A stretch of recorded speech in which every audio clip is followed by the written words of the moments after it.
Hi, welcome back to Joshua's World. This is the academic sessions that I've been holding for my students for the CC3220 based architecture, and I have done quite a few lessons before, mainly on the GPIO and also on the basic configuration. So, but right now I will be configuring and considering truly some important peripherals that we need from day-to-day life, and most of them are very ubiquitous for all our applications. Okay, so let's now go and have a deep dive into these kind of applications which we feel that we need it almost every application oriented matters or every application oriented projects. One of them invariably is the ADC, right? So guys, let me be very frank with you. I will be overwhelmed to get some good responses from you. If you could just write something in the comment section that how my videos are going. In case if I'm too much boring, then do let me know. I will try to change my way of of telling you, of explaining things. If I'm being very fast, that also I'll try to be a bit slower, but I prefer to keep it very simple. My main motive is to get you guys who are especially the beginners. Professional people, they know how to deal it. They have a lot of resources, they have their own platforms, but my target are the freshers and the beginners who are coming new into the field and who know that how pain it can be to make a simple project, you know to get into work from the basics to what maybe their college or their university demands, or maybe their workplace demands. So today I would request you that if my sessions are good, if you like it, please do comment and let me know. Okay, so first thing that I would like to say is the analog to digital converter. Now, what is an ADC? Now, see, most of the things around you, if you watch very closely, most of the things around you are actually some physical parameters. Now, what do I mean by a physical parameter? A physical parameter can be like a temperature, it can be pressure, it can be humidity. Some people feel that, oh my god, it's too sulky today, it's too hot today, I just want to go inside an AC. So that is basically the humidity, or rather it's relative humidity. Sometimes it is flow, that's the amount of water or gas or any kind of gaseous medium that is flowing. Flow again is of two types: volumetric flow, mass flow. So all these kind of things are physical parameters. Now, whenever we need to or want to measure any kind of physical parameter, we must have some kind of sensor, rather I would say a transducer. So these sensors, because sensor is a more common topic, so these sensors are mainly some electronic devices which can sense the change in the physical parameter. For example, if you have a pressure sensor, the pressure sensor can actually feel the change in the pressure around it, and it can convert that change into some electrical voltage. Well, just give me an opportunity to explain this. Okay, so just look at this picture. What is it? It's basically nothing but a tank. This is the tank that you have. Maybe most of you people will be having in your house, and this is nothing but the water inside the tank. This is the water. Just writing it as H2O. So this is the water. Now, as we know that the pressure which this water column of height h, I hope you know what is a water column is, this total water. So if you are if you are sitting somewhere here, if you are sitting somewhere here, I'll color it with some other color. If you are sitting somewhere here on the bottom, what will happen? There will be tremendous pressure on you. You will feel it on your skin, right? And this pressure is what we call as h into rho into g. So what is this h? Is the height that I have shown over here. Rho is the density of water, and G is the acceleration due to gravity. Now this is the pressure that will be experienced by you, and naturally as H will increase, the pressure will also increase. So you can very well understand that according to the increase or decrease of the pressure, so it doesn't matter whether you increase the pressure or you decrease the pressure. Okay, sorry, I mean whether you increase the height or decrease the height, the pressure at this point will also increase or decrease.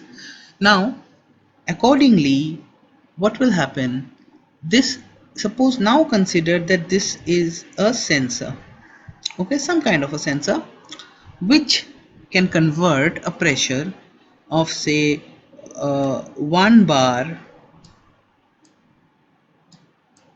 to 10 bar.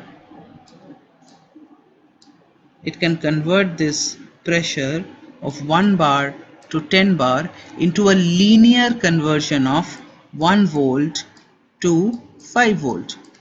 Now I will not go into the details of linear conversion because that's a separate topic. I would say that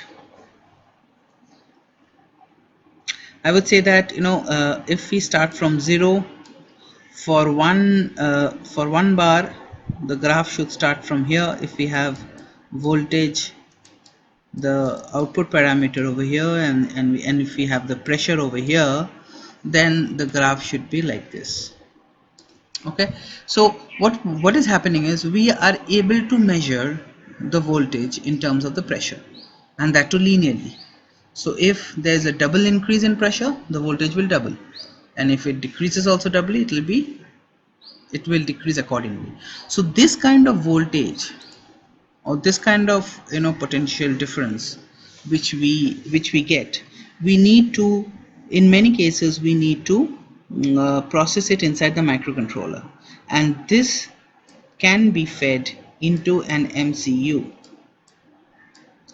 Now what the MCU will do, the microcontroller will automatically convert this 1 to 5 volt. Basically this is a gap of 4 volts. If you can see, it will automatically convert this 1 to 5 volt into some digital value. Now most of you will wonder that how much digital value, I mean how can we have an analog value converted into a digital value? For that you can look into my digital and number system video. Basically what it will do, this range of 4 volts, it will divide that range by 2 to the power of number of resolutions. That is, you will see that each and every ADC has a certain number of resolutions. For example, if I say that my MCU has a 10-bit ADC, it means that this n value is 10.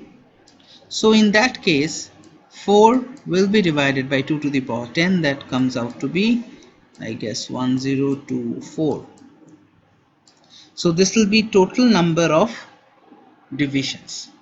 Okay, so if you divide 4 by 1024, you will get the exact value of each and every part. So this will turn out somewhere around 3.9 millivolts. So what does that mean? So for every 3.9 millivolt increase of voltage, there will be an increment of one binary digit.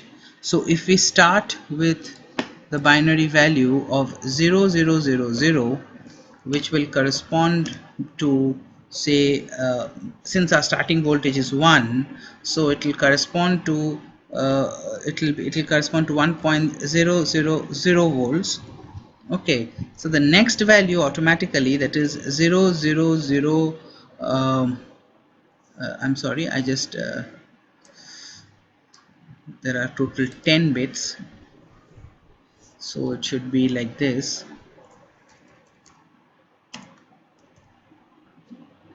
Okay, so if we, rather, the grouping will not be like this, the grouping will be like this. because why the grouping will be in groups of 4, because I will leave that to you. You should be able to make it out, because we always calculate in terms of hexadecimal, so doing it in terms of 4 will give us that ease.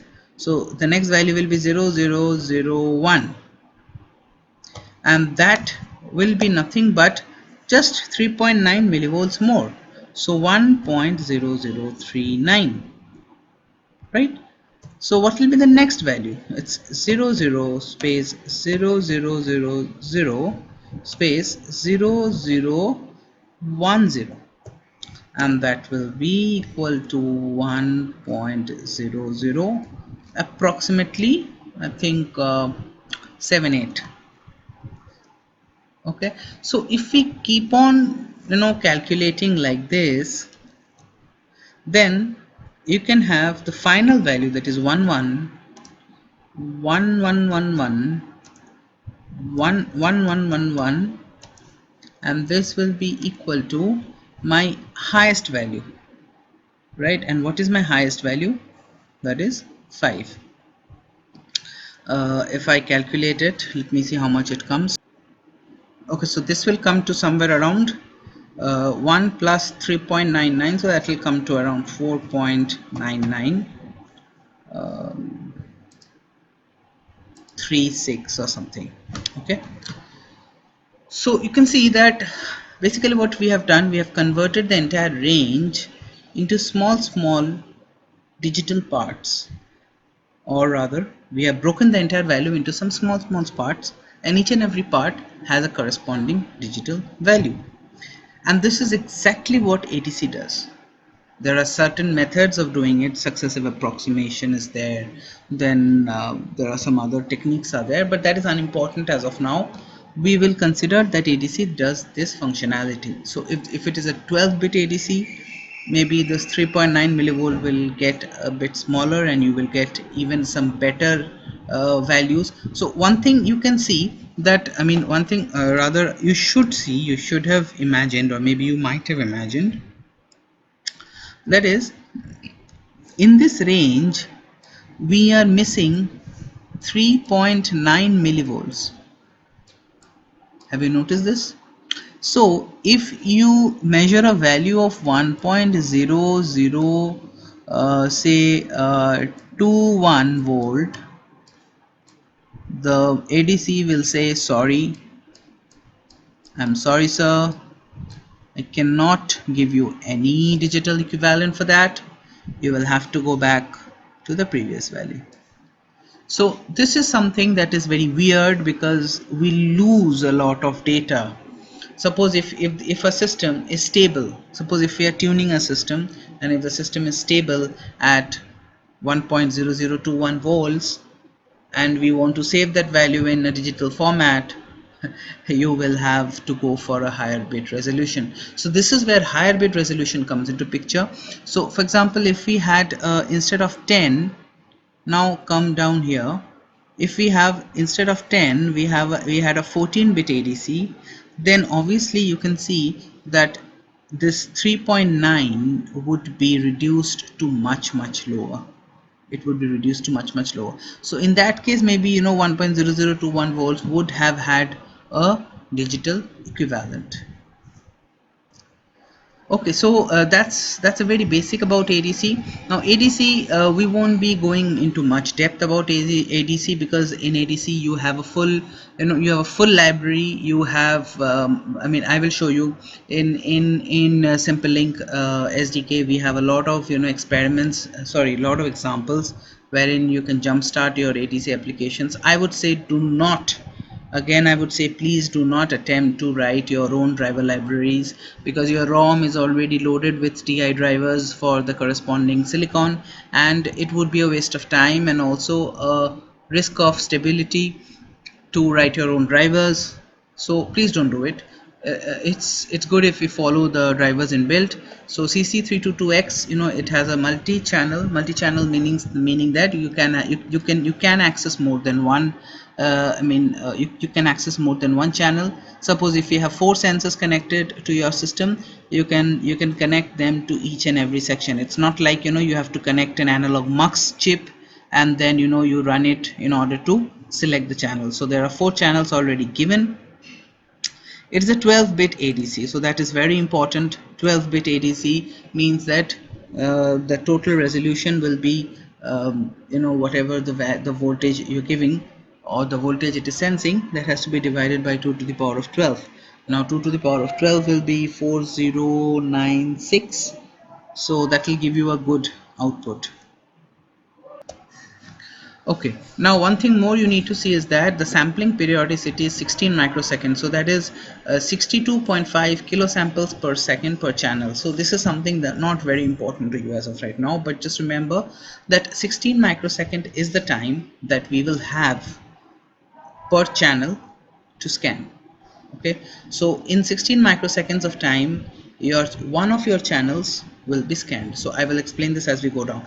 One thing you need to remember is there are total 8 channels, which is very important, out of which 4 external analog channels are available for your applications, which means that you can connect your temperature sensor, you can connect your any other analog soil moisture sensor, or you can say any sensor, any analog sensor which is either current or voltage type. If it is a current type, you need to convert the current to I to V converter, or if it is a voltage type, you can directly interface it. So 4 external channels are there for you, right? Apart from that, there are 4 more channels which is available only for the internal configurations of the simple link. So your 8 channels are not accessible for your application. This is something that is very important. Okay, one thing more is that fixed round robin sampling. You know what is round robin? Round robin is obviously tail chaining, end-to-end type of sampling. You cannot mix sample, like you have channel 0, 2, 4, 6 for users, so you cannot say, hey guy, I just want to sample channel 0, and then I just want to sample I just want to sample channel number say 3, and then sorry, 3 is not there for user. You have 0 and then 2, so you have to go from 0 to 2, from 2 to 4, from 4 to 6. You cannot say, okay, I will go like 0 to 6 and then to 4 and then to 2. No, it's not allowed. So that's one important thing. And samples are uniformly spaced and interleaved. All these things are not important for you. DMA interface is applicable. So basically this is very important, because all of you who want to pick up data from the ADC and constantly save it in the buffer, or you want to transmit it through any peripheral, or maybe publish it into some MQTT device or any MQTT topic, you will be requiring this particular facility. You do not want to load the processor for that. So what you can do is you simply give the load to the DMA. The DMA will take up the value, and there will be a ping pong register. I'm sure if you are aware of ping pong register. If you're not, then do check out my DMA channel video. For any kind of the data transfer using DMA, we use several kind of data transfer techniques. One is that whenever the DMA is free, or whenever the peripheral is ready, it just tells the DMA, hey, come and take the data. The another point is that if the peripheral is very fast and the DMA cannot transfer at that rate, then what we do is we assign two configurations to a DMA channel. That is, there will be 2 channels. One channel will pick up data, put into the buffer, and while the buffer is being processed, the other channel will come and take the data. Say there are 2 channels, channel A and channel B. Suppose if the peripheral is ready, channel A comes, takes the data, puts into the buffer, and while the buffer is being processed, channel B comes and takes the data which is ready. So while channel B is taking the data, the channel A has by that time finished the buffering process, and it comes back again while B goes for the processing of the buffer data. So it's a kind of a ping pong memory, DMA memory management, so that no data is lost from the peripheral end. So there is also ping pong arrangement, there is also scatter gather. So all these things we will do when we come to the DMA section. Capability of time stamping, this is also something very important. ADC has its own timer. It's a 17-bit timer, so you can have a 17-bit timer value or a timestamp value with every data that you receive. Okay, now let's see the basics of here. here you can see that I mean, I don't know if you can see it very clearly. I would like to make it a bit bigger. Here are the channels: channel 0, okay, here is channel 1, pin numbers are also given, channel 2 and channel 3. These are the user channels, so please don't configure sorry, I mean, don't mix them up like channel 0 of ADC and channel 1 of ADC or something like that. It's like channel 0 means channel 0, channel 1 here means channel 2, because internally channel 1 is only for the device. So these channel values are the one that you should see: channel 0, channel 2, channel 4, channel 6. Okay, now we have a SAR ADC. As I said, SAR ADC is a successive approximation type of ADC. So whenever your data is like which is coming from a particular channel and it is processed, so after the value you get from the SAR ADC converts the data. Along with that, you have a 17-bit timestamping. Now remember one thing very clearly, that is the timestamp register has approximately, so the timestamping has total 17 bits, and it's from bits 14 to 31. I will explain you when I show you the register. And so it takes a total of the data, that is 2 to 13, that's 12 bit of data, and 17 bits of data from timestamping, and it mixes both of them, and it sends either to the FIFO. Just try to understand, either it sends to the FIFO on the DMA request, or it generates an external interrupt as shown over here. Okay, so if it is in the FIFO, then your I mean, the work finishes there. You get the analog data, you process it, you get the timestamping, and you store it in the FIFO. Okay, otherwise you can generate an interrupt, and according to the DMA request you can process the data as you want. Okay, here is a very interesting timing diagram. You see,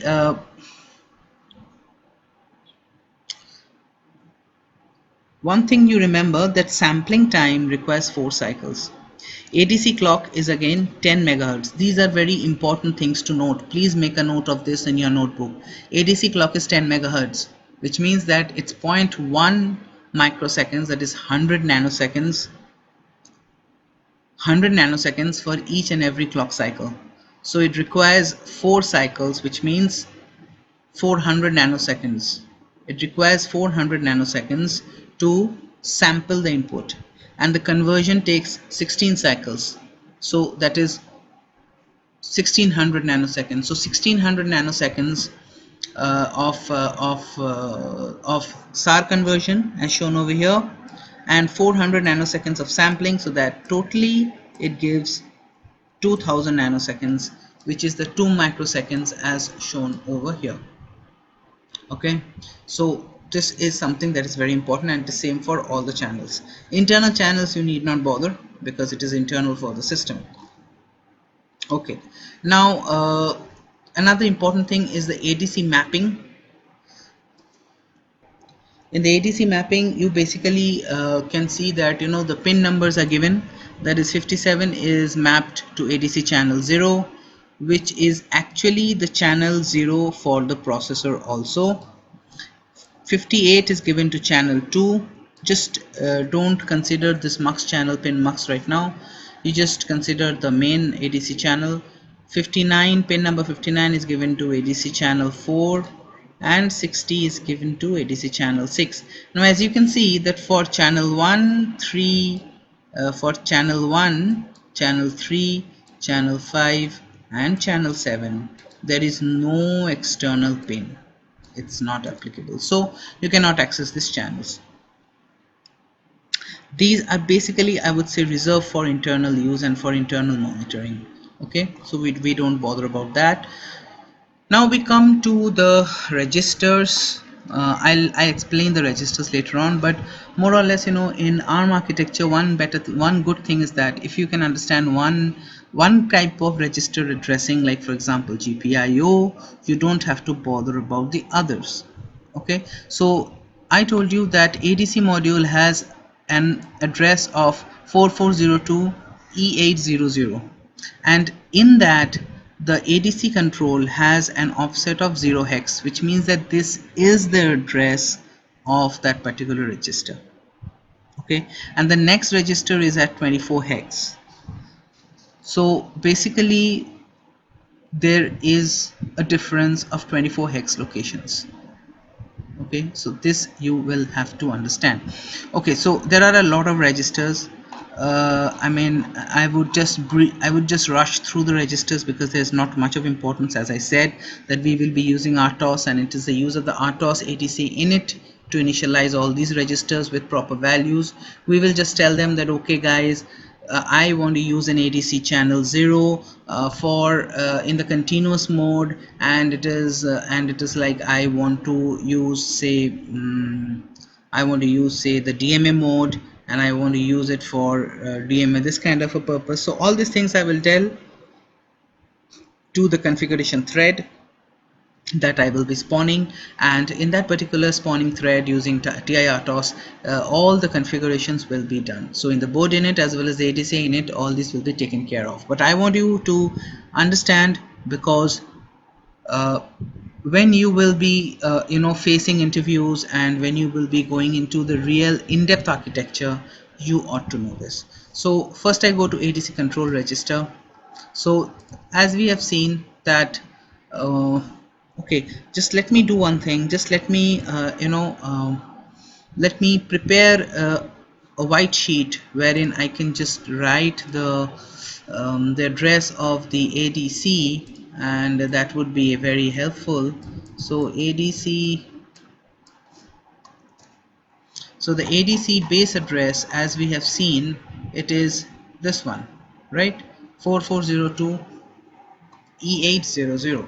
So the base address of ADC is 0x, it is 4402 E800.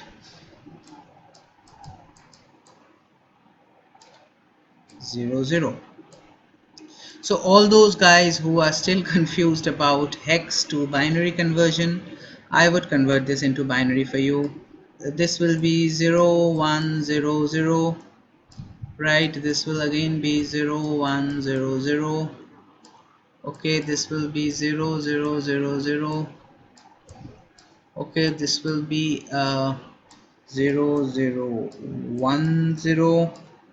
Okay, so this will be 1110. This will be, okay, I'm sure you must have guessed it by now, and both of this will be 0000, and this will be 0000. So how many bytes do you have over here? We have here 1 byte, 2 byte, 3 byte, 4 byte. So it's a word. So the total number will be obviously a 32-bit address. So it's a 32-bit aligned address, as that was discussed over there. Okay, so now let me go back to the initial topic, that is the ADC control register. The ADC control register, how much what is the offset of it? It has the offset of 00 hex. Now how many bytes is it occupying? It is occupying 4 bytes. So we have a total of 32 bits, right? So you see, if we have a 32 bits, then what happens if we draw the memory from here? Let me see what happens. Okay, so this is something very very different I'm trying out, because I want to clarify with you. Say suppose here is your ADC, and how many memory locations you are taking? You're taking ADC, the address of ADC is this, So I would rather prefer writing like this. It's 4402 E8 E800. Okay, so this is basically the address. Okay, now remember one thing, that we are actually configuring 32 bits over here. If we have a look, we are configuring a total of 32 bits over here. Okay, some bits are reserved that we don't need to write, but that is unimportant. It is occupying 32 bits in the memory. So if we go back, this is obviously an 8-bit location, so we will have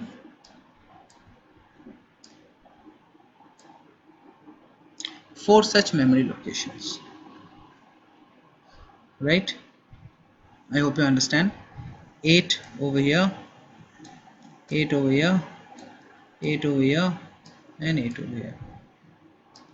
Okay, so the address over here would be 4402 E8 E8, and then it would be 04.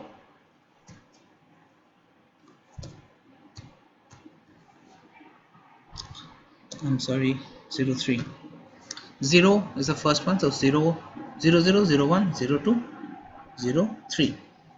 So the next address should have started from 04.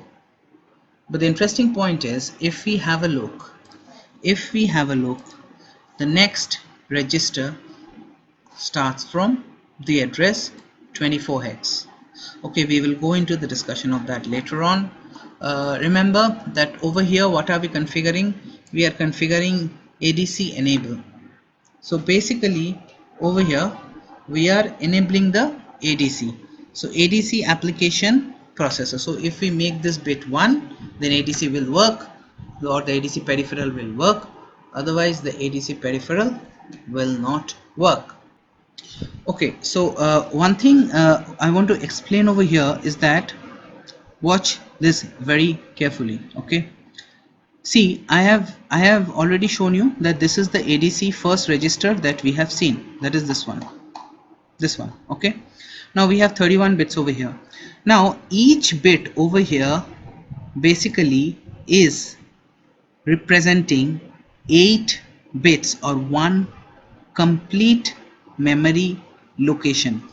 So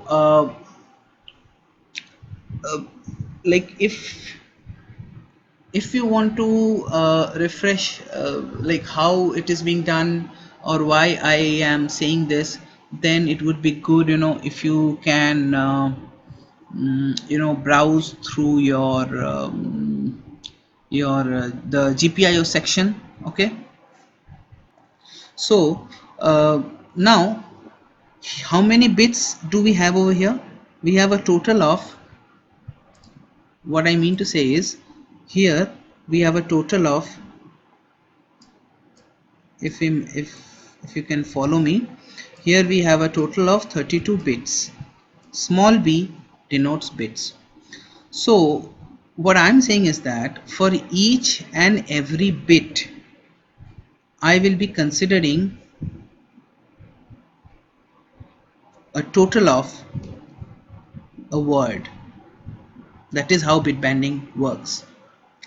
So for this particular location, so basically in order to access and write this particular location, we have a bit banding alias, which is nothing but this memory location. So for this one memory location in the ADC enable, or this particular bit, we will be utilizing total 4 such memory locations. I hope you are understanding. So basically for 32 bits, naturally for 32 bits we have to go for 32 you can say words that will be occupied. Now this is a bit of complicated topic, because I understand that bit bending is not a common thing that we understand, and for understanding bit bending we have to learn the ARM architecture. But as of now, you understand this much, that the green area which I have shown, the deep green area which I have shown, that deep green area will be occupied by due to bit banding by this particular ADC enable bit. So for each of these 32 bits that we have over here, it will be occupying such 32 bytes of memory. Okay, so if this is my last memory address of this particular location, what will be the memory address of the next starting memory location over here? Now I have already told you that this is totally 32 bytes. So 32 bytes in decimal comes to 20 hex. It comes to 20 hex, right? So with this, if we add 20 hex, remember my this address is also a hexadecimal address. So if we add 20 hex to this location, we will basically find that the address of this particular location is nothing but 4402 E824,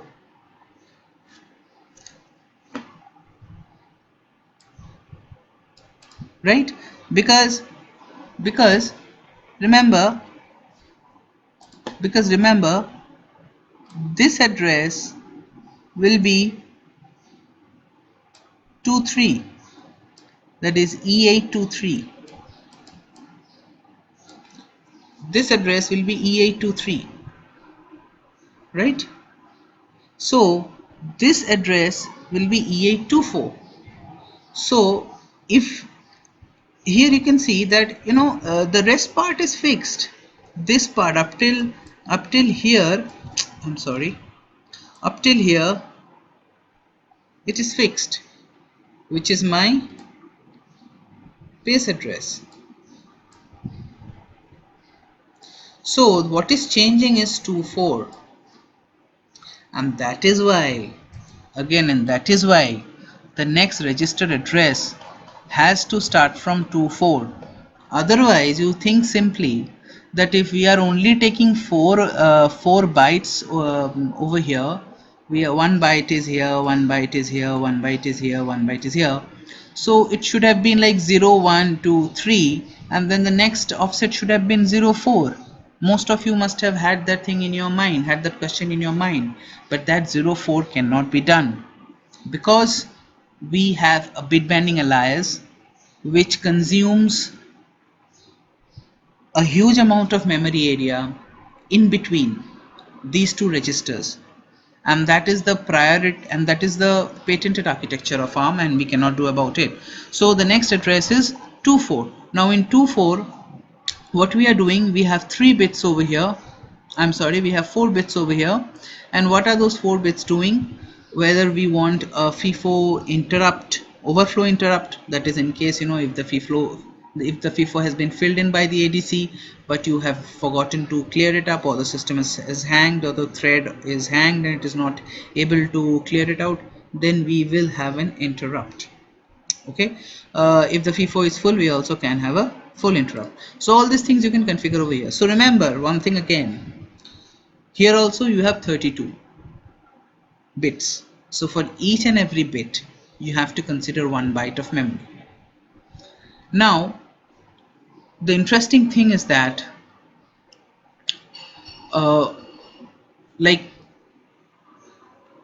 this particular architecture would be very helpful to you if you at least try to understand bit banding once. So here also, if we do the addition, we will get the next memory location. So let us do that. Okay, so this is how you can configure the FIFO interrupts. and this this is how we will be configuring the interrupt channels for each and every DMA, the interrupt for each and every channel. And so basically there's nothing much to see over here. You can have the FIFO interrupts when it is full for each and every channel, or if you want to configure it for a specific channel, it can be done like as so basically this is how I have drawn it. Like the drawing is becoming a bit more cumbersome. What I will do is I will come up with a separate clear picture of how the memory looks like in a bit banding area, or you can also Google it somewhere. So that would be very interesting and very helpful for you. Now this is basically the same, how you enable the interrupt for the FIFO statuses. So this is done for each and every channel: channel 0, channel 2, channel 4, channel 6. So this is channel 6. So after the interrupt, you have the interrupt status register. Now in the interrupt status register, it is very interesting. Like basically your work would be to clear the FIFO interrupt. If there is any kind of underflow interrupt happening, you can clear the underflow interrupt. So this kind of interrupt clearing work has to be done in this register. Okay. Now if we come to the IRQ status register, this is also the same interrupt clearing status register for channel 2. As I said that this is for channel 0, as you can see over here, the user channel 0, this is for the user channel 2. Now each and every channel has its own interrupt clearing register. This is for channel 4, user channel 4, and this is again for user channel 6. Okay. So now the most important thing is DMA mode enable. So if, as I told you, that DMA here has a dedicated channel for each and every ADC channel. For example, if you want a channel 0 DMA mode enable, you can enable this bit 0. Okay, over here. If you want to enable DMA mode channel for channel 2, you can enable this, but mind you, do not touch channel 1, channel 3, channel 5, channel 7. They are for their internal purposes. So here you can have a look how it is done. 1 means the channel is enabled, and obviously 0 means channel is disabled. Okay, now ADC timer configuration. Now here I have something to tell you. That is I told you that the timer is a 17-bit timer, right? So here you can ask me that well, but I see that timer count, this is timer count register, this is also timer count register, and this is also timer count register. So we have 24-bit timer, but no, the only 17 bits are supported. If you look over here, other MSBs are redundant, and this is something that I would like to highlight in the data sheet. Others are redundant, you cannot use that. So here it is, the other MSBs. These MSBs, these 23, 22, 21, 20, 19, 18, 17, these will always read as 1. So you just have to remember this. But the rest, you can have a you can take a snapshot, and you can take the timing of the ADC value that you've acquired. Okay, so timer count configuration, this is something not very important for you. Like the current count will be given over here, so you can basically read the entire count from here. Whereas this register, this will help you configure that, if you whatever value you want to configure, and then whether you want to preset it, I mean not preset it, I mean reset it. If you would like to reset the timer, suppose after acquiring, suppose if you're acquiring channel 0 value, okay, you reset the timer, you reset the timer, and you want to see that how much time I take, or how much time the system or the thread takes to acquire the value, or the ADC takes to convert it. So that can be done from here, and the enabling of the timer can be done from here, but the actual timer value you have to acquire from here, which is, again, I would have shown you, it's a 17-bit value. Okay, so that is pretty much simple. This is the FIFO data. This is something I don't need to explain. I think you understood that there are total of 31 bits. Okay, I will just explain which bit contains what. This FIFO channel is, this FIFO data is for channel 0. So channel 0's FIFO data will come over here. Okay, channel 0's FIFO data will come over here. So for channel 0's FIFO data, bit 0 and bit 1, they are reserved. They are not going to give you any value, any useful value. From bit 2 to bit 13, they are the actual ADC values. So I would like to highlight them in some other value, with some other color. I would like to highlight them with, say, green. Okay, then from 14 to 30, you have the timer value. So this also I would like to highlight it with some other color. Okay, and 31 is again simply reserved. So whenever you are taking FIFO data, if you are, you can take data without FIFO or with FIFO. If you are taking without FIFO, you can directly acquire the time value from the time register, as I have shown just above this from here. Else, if you are wanting to if you wanted to take a consolidated FIFO data along with ADC value and the timestamp, this should be the place from where you should pick it up. And this is there for all the 4 user channels. Okay, so this is just a simple thing you can go through. And apart from that, this is very important. That is, for example, if you are using channel 0, let me take an example of channel 0 only. If you are using channel 0 and you say that, okay, I would like to configure the FIFO. A FIFO is nothing but like a stack, not a stack, rather it is not a stack, because stack is like the first in last out, but here it's a queue. So if I would like to say that, okay, in my FIFO I would like to keep only 4 messages, so you can configure 100 over here, 100 over here, which means that I will like to keep only 4 ADC measured values, and then maybe the ADC can trigger an interrupt. So it's like a kind of a bucket for ADC. The ADC can keep those values and then send it. If you don't want to keep anything in bucket, you want, as soon as the data comes in it, you want the value to be transferred, you can go for the value of 0x0. That is, you can just simply put it as 0. It's fair enough. So that was for channel 0, this is for channel 2, this is for channel 4, this is for channel 6. Each and every channel has its own FIFO setting, and this is again like channel enable, external channel gate enable. Whichever ADC you want to enable, just you have to configure the bit. If, let me tell you, if you do not enable any particular ADC channel, don't expect to get any data.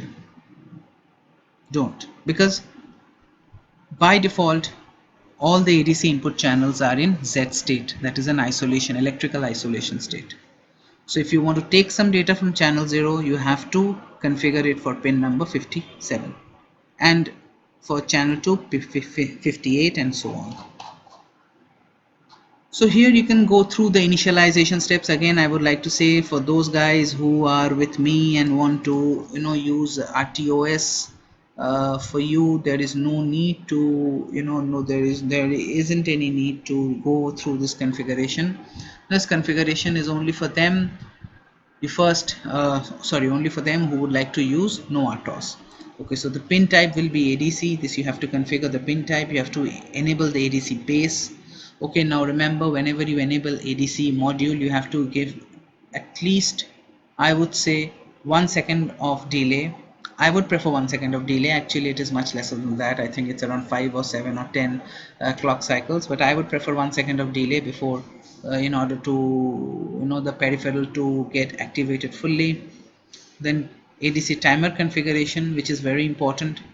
Then the ADC module base configuration, and then you start reading the ADC or the FIFO. Yeah, you can also configure the FIFO. and then you start acquiring samples. But we won't follow this particular method because we already have an ADC implementation in the RTOS, and that is quite proven technology, proven implementation. So we will rather go for these basic APIs. So ADC enable, this is again basic APIs for non-RTOS implementations, so you can just go through these. It's nothing like, you can just like ADC enable, which enables the ADC. ADC disable again disables the ADC. ADC channel enable, as I said, when you want to get data from a particular channel, you have to enable the channel. You can also disable the channel if you don't want to. You can put it into high state. So here you can find some good information about the APIs. Now we don't want to bother about the APIs right now because we are going to use the RTOS, which will take care of all these APIs.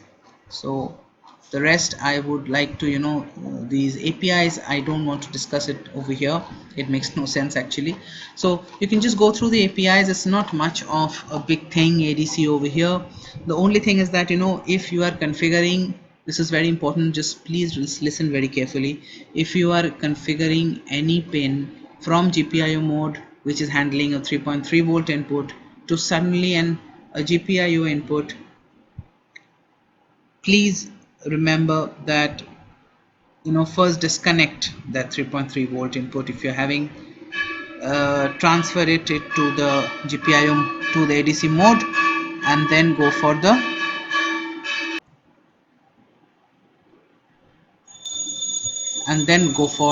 ADC mode.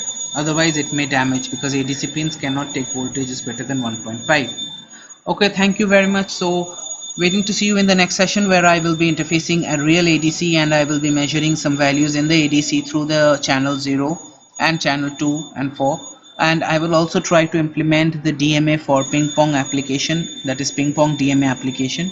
So till then, goodbye, and please do like my channel and subscribe to it in case if you are getting helped in any way.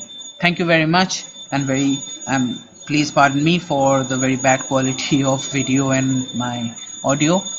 Thank you very much.